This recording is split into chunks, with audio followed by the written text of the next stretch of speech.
पूज्याय राघवेंद्राय सत्यधर्मरताय च भजतां कल्पवृक्षाय नमतां कामधेनुवे. ವಿದ್ಯಾಧಿರಾಜ ಶ್ರೀ ರಾಜ ಎಸ್ ಗುರುರಾಜಾಚಾರ್ಯವರ ಕಲಿಯುಗ ಕಲ್ಪತರು ಮೇರುಕೃತಿಯ ಧ್ವನಿಸುರುಳಿಯ ಮತ್ತೊಂದು ಸಂಚಿಕೆ.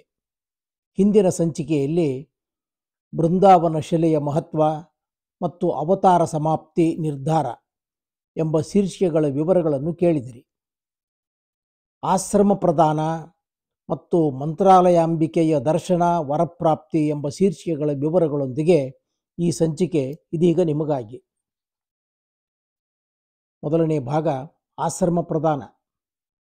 ಈಗಾಗಲೇ ವೆಂಕಣ್ಣ ಪಂತನ ಉಸ್ತುವಾರಿಯಲ್ಲಿ ನಿರ್ಮಿಸಲಾದ ಬೃಂದಾವನ ರಾಘವೇಂದ್ರ ಯತಿಗಳ ಪೂರ್ವಾಶ್ರಮದ ಮರಿಮೊಮ್ಮಗ 1.5 ವರ್ಷದ ಮಗು ಶ್ರೀನಿವಾಸನಿಗೆ ಮೀಸಲೆಂದು ತಮ್ಮ ತರುವಾಯ ವೆಂಕಟನಾರಾಯಣಾಚಾರ್ಯರ 4 ಜನ ಪುತ್ರರು ಪೀಠ ಅಲಂಕರಿಸುವರೆಂದು ತಿಳಿದು ವೆಂಕಟನಾರಾಯಣಾಚಾರ್ಯರು ಆನಂದ, ಉದ್ವೇಗ, ಆಶ್ಚರ್ಯಗಳಿಂದ ಆನಂದ ಬಾಷ್ಪ ಸುರಿಸುತ್ತಾ, ಗುರುದೇವ, ಈ ಮಹಾಪೀಠಕ್ಕೆ ನನ್ನ ಪುತ್ರರು ಅರ್ಹರೇ ಎಂದು ಪ್ರಶ್ನಿಸಲು ಶ್ರೀಯವರು ಮುಗುಳು ನಗೆಯಿಂದ, ಇವರಕ್ಕಿಂತ ಅರ್ಹರಾದವರು ಮತ್ತೊಬ್ಬರಿಲ್ಲ ವೆಂಕಟನಾರಾಯಣ, ಇದು ಕೇವಲ ಅಭಿಮಾನಿಕವಾಗಿ ನಾವು ಮಾಡಿರುವ ತೀರ್ಮಾನವಲ್ಲ.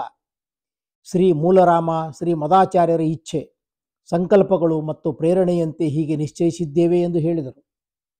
ಅನಂತರ ಶ್ರೀರಾಯರು, ನೀವೆಲ್ಲರೂ ಮಹಾಸಂಸ್ಥಾನದ ಮುಖ್ಯಾಭಿಮಾನಿಗಳು, ಆತ್ಮೀಯರು ಆಗಿದ್ದೀರಿ. ನಮ್ಮ ಈ ವ್ಯವಸ್ಥೆ ನೀವು ಮುಂದೆ ಮಹಾಸಂಸ್ಥಾನವನ್ನು ಯಶಸ್ವಿಯಾಗಿ ಮುಂದುವರಿಸಿಕೊಂಡು ಬಂದು ಶ್ರೀ ಮೂಲ ರಘುಪತಿ ವೇದವ್ಯಾಸ ದೇವರ ತಥಾ ಶ್ರೀ ಮದಾಚಾರ್ಯರ ಪರಮಾನುಗ್ರಹಕ್ಕೆ ಪಾತ್ರರಾಗಬೇಕು. ವೆಂಕಣ್ಣ, ನೀನು ನಮ್ಮಲ್ಲಿ ತೋರುತ್ತಿರುವಂತೆಯೇ ಈ ಮಹಾಸಂಸ್ಥಾನ ಮತ್ತು ಪೀಠಾಧಿಪತಿಗಳಲ್ಲಿಯೂ ಗೌರವ ವಿಶ್ವಾಸಗಳಿಂದ ವರ್ತಿಸಬೇಕು ಎಂದು ಆಜ್ಞಾಪಿಸಿದರು.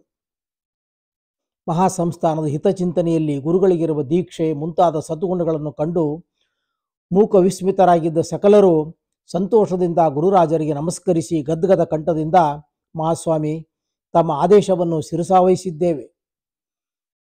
ತಮ್ಮ ಅಪ್ಪಣೆಯಂತೆ ನಡೆದು ನಮ್ಮ ಯೋಗ್ಯತಾನುಸಾರವಾಗಿ ಮಹಾಸಂಸ್ಥಾನಕ್ಕೆ ಸೇವೆ ಸಲ್ಲಿಸಿ ತಮ್ಮ ಆಶೀರ್ವಾದ ಅನುಗ್ರಹಗಳಿಗೆ ಪಾತ್ರರಾಗುತ್ತಿವೆ ಎಂದು ಭಿನ್ನವಿಸಿದರು.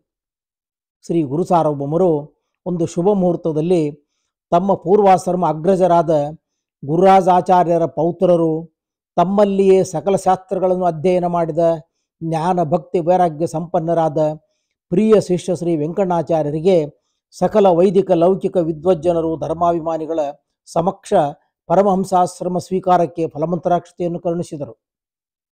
ಶ್ರೀ ವೆಂಕಣ್ಣಾಚಾರ್ಯರು ಮರುದಿನ ವೇದೋಕ್ತ ಕ್ರಮ ಮಹಾಸಂಸ್ಥಾನ ಸಂಪ್ರದಾಯ ಪದ್ಧತಿಗಳಂತೆ ಯತ್ಯಾಶ್ರಮವನ್ನು ಸ್ವೀಕರಿಸಬಂದು ಗುರುರಾಜರಿಗೆ ಪಾದಪೂಜೆ ಮಾಡಿ ವಿನೀತರಾಗಿ ನಮಸ್ಕರಿಸಿದರು.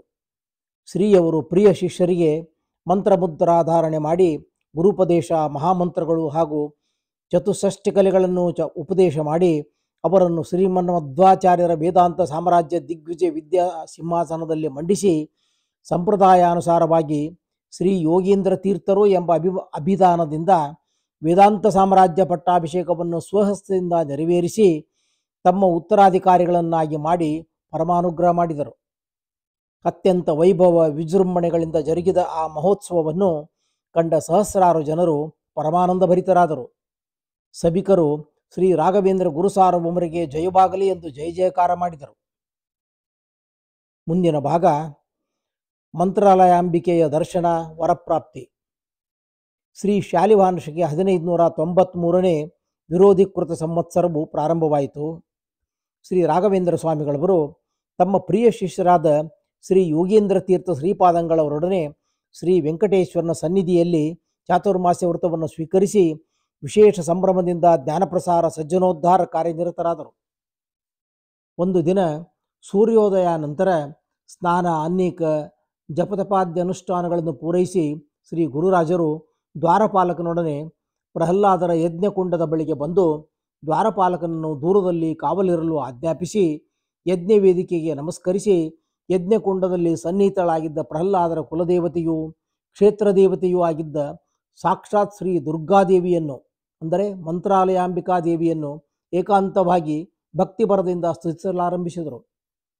ನಮೋಸ್ತು ವರದೆ ಕೃಷ್ಣೆ ಕೌಮಾರಿ ಬ್ರಹ್ಮಚಾರಿಣಿ ಬಾಲಾರ್ಕ ಸದೃಶಾಕಾಯೆ ಪೂರ್ಣಚಂದ್ರ ನಿಭಾನನೆ ಭಾಸಿದೇವಿ ಯಥಾ ಪದ್ಮ ನಾರಾಯಣ ಪರಿಗ್ರಹ ಸ್ವರೂಪೇ ಬ್ರಹ್ಮಚರ್ಯಂಚ ವಿಶದಂ ತವ ಖೇಚರಿ ಕೌಮಾರಂ ಮೃತಮಾಸ್ಥಾಯ ತ್ರಿದಿವಂ ಪಾವಿತಂ ತ್ವಯಾ ತೇನ ತ್ವಂ ಸ್ತೂಯಸೆ ದೇವಿ ತ್ರಿದಶೈಃ ಪೂಜ್ಯಸೇಪಿ ಚ ತ್ರೈಲೋಕ್ಯ ರಕ್ಷಣಾರ್ಥಾಯ ಮಹಿಷಾಸುರನಾಶಿನಿ ಪ್ರಸನ್ನಾ ಮೇ ಸುರಶ್ರೇಷ್ಠೆ ದಯಾಂ ಕುರು ಶಿವಾಭವ ಪ್ರಣಮಂತಿ ಚ ಯೇ ತ್ವಾಂ ಹಿ ಪ್ರಭಾತೆ ತು ನರಾ ಭುವಿ ನ ತೇಷಾಂ ದುರ್ಲಭಂ ಕಿಂಚಿತ್ ಪುತ್ರತೋ ಧನತೋಪಿ ವಾ ದುರ್ಗಾ ತಾರಯಸೆ ದುರ್ಗೆ ತತ್ವಂ ದುರ್ಗಾ ಸ್ಮೃತ್ಯಾ ಬುಧೈಃ ತ್ವಂ ಕೀರ್ತಿಃ ಶ್ರೀಧೃತಿಃ ಸಿದ್ಧಿರ್ವಿದ್ಯಾ ಸಂತಿರ್ಮತಿಃ ಸಂಧ್ಯಾ ರಾತ್ರಿ ಪ್ರಭಾ ನಿದ್ರಾ ಜ್ಯೋತ್ಸ್ನಾ ಕಾಂತಿ ಕ್ಷಮಾದಯ ಪ್ರಣತಶ್ಚ ತಥಾ ಮೂರ್ಧ್ನಿ ತವ ದೇವಿ ಸುರೇಶ್ವರಿ ತ್ರಾಯಿ ಮಾಂ ಪದ್ರಪತ್ರಾಕ್ಷಿ ಸತ್ಯ ಸತ್ಯ ಭವಸ್ವನಃ ಶರಣಂ ಭವ ಮೇ ದುರ್ಗೆ ಶರಣ್ಯೇ ಭಕ್ತವತ್ಸಲೆ ಮಹಾಲಕ್ಷ್ಮೀ ಚ ವಿದ್ಮಹಿ ವಿಷ್ಣುಪತ್ನಿ ಚ ಧೀಮಹಿ ತನ್ನೋ ಲಕ್ಷ್ಮೀ ಪ್ರಚೋದಯಾತ್ ತಾಮಗ್ನಿವರ್ಣಾಂ ತಪಸಾ ಜ್ವಲಂತಿಂ ವೈರೋಚನೀಂ ಕರ್ಮಫಲೇಷು ಜುಷ್ವಾಂ ದುರ್ಗಾಂ ದೇವಿಗಂ ಶರಣಮಹಂ ಪ್ರಪದ್ಯೆ ಸುತರಸಿತರಸೇ ನಮಃ ಕಾತ್ಯಾಯನಾಯ ವಿದ್ಮಹಿ ಕನ್ಯಾಕುಮಾರಿ ಧೀಮಹಿ ತನ್ನೋ ದುರ್ಗಿ ಪ್ರಚೋದಯಾತ್. ಭಕ್ತಿ ಶ್ರದ್ಧಾನ್ವಿತರಾದ ಶ್ರೀ ಸ್ವಾಮಿಗಳವರ ವದನಾರಬಿಂದದಿಂದ ನಿರರ್ಗಳವಾಗಿ ಶ್ರೀ ದುರ್ಗಾ ಸ್ತೋತ್ರ ಹೊರಹೊಮ್ಮುತ್ತಿರಲು ಭಾಗವತ ಅಗ್ರಣಿಗಳಾದ ಪ್ರಹ್ಲಾದರಾಜರ ಅವತಾರರಾದ ಶ್ರೀ ಗುರುರಾಜರ ಭಕ್ತಿಗೆ ಮೆಚ್ಚಿದ ದೇವಿಯು ಮೈದೋರಿದಳು. ತರುಣಾರುಣ ಕಾಂತಿ ಪುಂಚದಿಂದ ಆ ಪ್ರದೇಶವೆಲ್ಲವೂ ಬೆಳಗಿತು. ಸರ್ವಾಭರಣ ಭೂಷಿತಳಾದ ಸಿಂಹವಾಹಿನಿಯು ಅರಳಿದ ನಗೆ ಮಲ್ಲಿಗೆಯ ಮುಖದಿಂದ ಶೋಭಿಸುತ್ತಾ ವಾತ್ಸಲ್ಯ ಕಾರುಣ್ಯಗಳ ಬೆಳದಿಂಗಳ ತಂಗಿರಣಗಳನ್ನು ವರ್ಷಿಸುತ್ತಾ ಅಭಯವರದ ಮುದ್ರಾಂಕಿತ ಮಂಗಳಕರಳಾಗಿ ವತ್ಸ, ಬಹುಕಾಲದ ನಂತರ ತಾಯಿಯ ನೆನಪಾಯಿತೆ, ಏಕೆ ಕರೆದೆ ಮಗು? ನನ್ನೊಡೆಯನೇ ನಿನ್ನ ಕರೆಗೆ ಕಂಬದಿಂದೊಡೆದು ಬಂದು ಎಡಬಿಡದೆ ನಿನ್ನೊಡನಿದ್ದು ನಲಿದೊಲಿದು ಪಡೆಯುತ್ತಿರಲು ನನ್ನಿಂದೇನೋ ಅಪೇಕ್ಷಿಸುವ ಕುಮಾರ ಎಂದು ಮೃದು ಮಧುರ ನುಡಿಗಳಿಂದ ಪ್ರಶ್ನಿಸಿದಳು. ಅನುಗ್ರಹೋನ್ಮುಖಳಾಗಿ ಮೈದೋರಿ ಬಂದು ತಮ್ಮೆದುರು ನಿಂತ ಜಗನ್ಮಾತೆಯನ್ನು ಕಂಡು ಭಕ್ತಿ ಅತಿಶಯದಿಂದ ಆನಂದದ ಕಣ್ಣೀರು ಹರಿಯುತ್ತಿರಲು ಶ್ರೀ ಗುರುರಾಜರು ಗದ್ಗದ ಕಂಠದಿಂದ ನಮೋ ನಮೋ ಲೋಕಜನನಿ ನಾರಾಯಣ ಮನೋಹಾರಿಣಿ ಚತುರಾನನ ವರಜನನಿ ದೈತ್ಯ ಸಂಹಾರಿಣಿ ಖಲಕುಲದಮನಿ ಲೋಕ ಕಲ್ಯಾಣಿ ಭಕ್ತಿಜನ ಚಿಂತಾಮಣಿ ಶರಣಜನ ಮನೋಲ್ಲಾಸಿನಿ ಕಮಲಾಲಯೇ ಕಮಲೆ ಮತ್ಕುಲ ಸಂರಕ್ಷಿಣಿ ಮಾತೆ, ನಿನ್ನ ದರ್ಶನದಿಂದ ಧನ್ಯನಾದೆನಮ್ಮ. ವತ್ಸನೊಡನೆ ವಿನೋದವೇ ವಿಷ್ಣುರಮಣಿ, ನೀನಿಲ್ಲದೆಡೆಯುಂಟು ಈ 14 ಲೋಕದಳು. ತಾಯಿ, ನನ್ನೊಡನೆ ಎಡೆಬಿಡದಿಯೇನೆಂದಿಯಲ್ಲವೇ? ನಿತ್ಯ ವಿಯೋಗಿನಿಯಾದ ನೀನು ನನ್ನ ಪ್ರಭುವನ್ನು ಬಿಟ್ಟಿರದವಳೆಂದು ವೇದಗಳು ಸಾರುತ್ತಿರುವ ಮಹಾಮಹಿಮಳು ನೀನೆಂದು ನಾನರಿಯನೇ? ಯಂ ಕಾಮಯೇ ತಂ ತಮುಗ್ರಂ ಕೃಣೋಮಿ ತಂ ಬ್ರಹ್ಮಾಣಂ ತಂ ಋಷಿಂ ತಂ ಸುಮೇಧಾಂ ಯಥ ಪ್ರಸೂತ ಜಗತಃ ಪ್ರಸೂತಿ ಮುಂತಾಗಿ ವೇದಗಳಿಂದ ಗೇಗೀಯಮಾನಳಾದ ನೀನು ಬ್ರಹ್ಮರುದ್ರೇಂದ್ರಾದ್ಯಖಿಲ ಬೃಂದಾರಕ ವೃಂದ ವಂದನೀಯ ಪಾದಾರ ಬಿಂದಳಾಗಿದ್ದೀ. ಹೆಚ್ಚೇನು ತಾಯಿ, ಪ್ರಳಯ ಕಾಲದಲ್ಲಿ ಏನೂ ಇಲ್ಲದಂತಾಗಲು ಆಲದೆಲೆಯ ರೂಪ ತಾಳಿ ಮಹಾನುಭಾವಳಾದ ನೀನು ಶ್ರೀಹರಿಯು ಪೌಡಿಸಲೊಡಲಿತ್ತು ಎಡೆಬಿಡದೆ ಪರಾತ್ಪರನಾದ ಪರಮಾತ್ಮನನ್ನು ಸೇವಿಸುವಿ ಎಂಬುದನ್ನು ನಾನು ಅರಿತಿರುವೆನಮ್ಮ.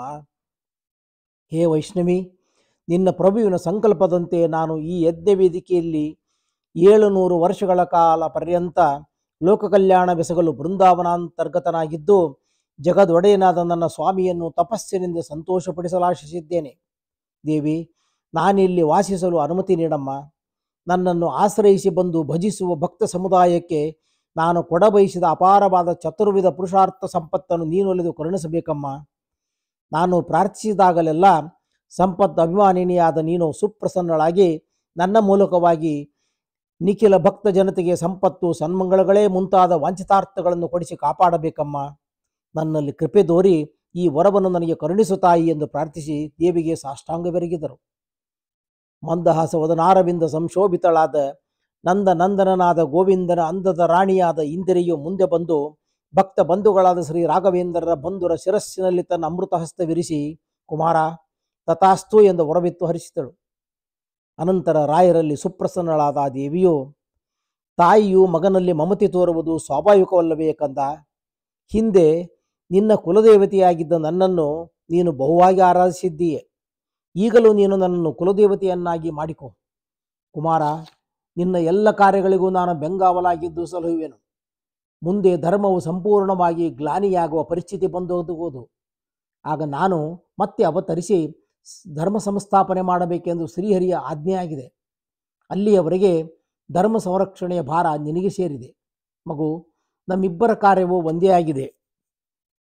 ಶ್ರೀಹರಿಯ ವಿಶೇಷ ಅನುಗ್ರಹ, ನನ್ನ ಕಾರುಣ್ಯ, ವಾಯುದೇವನ ಪರಿಪೂರ್ಣ ಸಹಾಯ ನಿನಗಿರುವುದರಿಂದ ಇತರರಿಂದ ಮಾಡಲಾಗದ ಮಹತ್ಕಾರ್ಯಗಳನ್ನು ನೀನು ಸುಲಭವಾಗಿ ನೆರವೇರಿಸಲು ಸಮರ್ಥನಾಗಿದ್ದೀಯೆ. ನಾನು ಭಕ್ತಾಗ್ರಣಿಯಾದ ನಿನ್ನ ಮಹಿಮೆಯನ್ನು ಮೆರೆಸಲು ನಿನ್ನ ಆಲಯದ ಮುಂದೆ ವಾಸ ಮಾಡುವೆನು.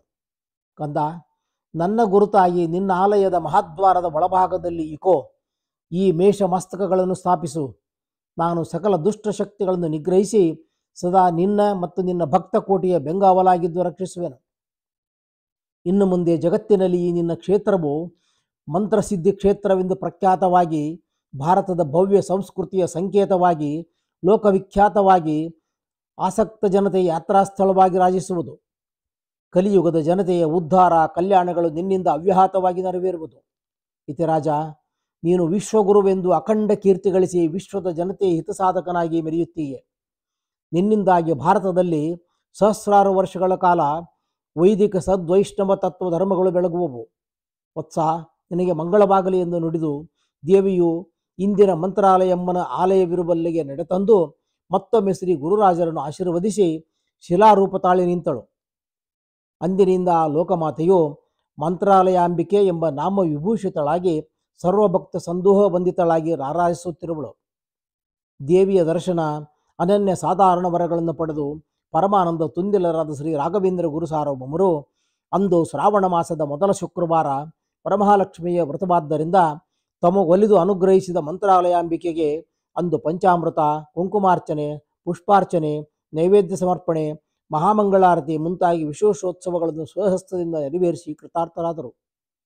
ಈ ವೇಳೆಗಾಗಲೇ ಶ್ರೀ ಗುರು ಸಾರ್ವಭೌಮರು ತಮ್ಮ ಉತ್ತರಾಧಿಕಾರಿಗಳನ್ನು ನೇಮಿಸಿ ಶ್ರೀ ಯೋಗೇಂದ್ರ ತೀರ್ಥರೆಂಬ ಹೆಸರಿನಿಂದ ಸಾಮ್ರಾಜ್ಯಾಭಿಷೇಕ ಮಾಡಿದ ವಿಚಾರ ಮತ್ತು ಶ್ರೀ ಗುರುರಾಜರು ಶ್ರಾವಣ ಬಿದಿಗೆಯಂದು ಸಶರೀರರಾಗಿ ಬೃಂದಾವನ ಪ್ರವೇಶ ಮಾಡುವ ವಿಷಯಗಳು ದೇಶಾದ್ಯಂತ ಜನಜನಿತವಾಗಿ ಅಭೂತಪೂರ್ವ ಐತಿಹಾಸಿಕ ಘಟನೆಯನ್ನು ಕಣ್ಣಾರೆ ಕಂಡು ಪಾವನರಾಗಲು ದೇವಾಂಶ ಸಂಭೂತರಾದ ಮಹಾಮಹಿಮರ ಚರಮ ದರ್ಶನ ಪಡೆದು ಅವರನ್ನು ಸೇವಿಸಿ ಅನುಗ್ರಹಾಶೀರ್ವಾದಗಳನ್ನು ಸಂಪಾದಿಸಿ ಉದ್ಧತರಾಗ ಬಯಸಿ ಶಿಷ್ಯ ಭಕ್ತ ಧರ್ಮಾಭಿಮಾನಿಗಳು ಪಂಡಿತರು ಸಹಸ್ರ ಸಂಖ್ಯೆಗಳಲ್ಲಿ ಮಂತ್ರಾಲಯಕ್ಕೆ ಬಂದು ಸೇರಲಾರಂಭಿಸಿದರು. ಶ್ರೀ ಗುರುರಾಜರ ಬೃಂದಾವನ ಪ್ರವೇಶವು ಒಂದು ದೊಡ್ಡ ಮಂಗಳಕರ ಜಾತ್ರೆಯಂತಾಗ ಹತ್ತಿತು.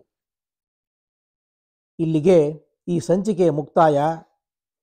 ಸಶರೀರ ಬೃಂದಾವನ ಪ್ರವೇಶ ಭಾಗ 1 ಎಂಬ ಶೀರ್ಷಿಕೆಯೊಂದಿಗೆ ಮುಂದಿನ ಸಂಚಿಕೆ ಆರಂಭ. ಶ್ರೀಕೃಷ್ಣಾರ್ಪಣಮಸ್ತು.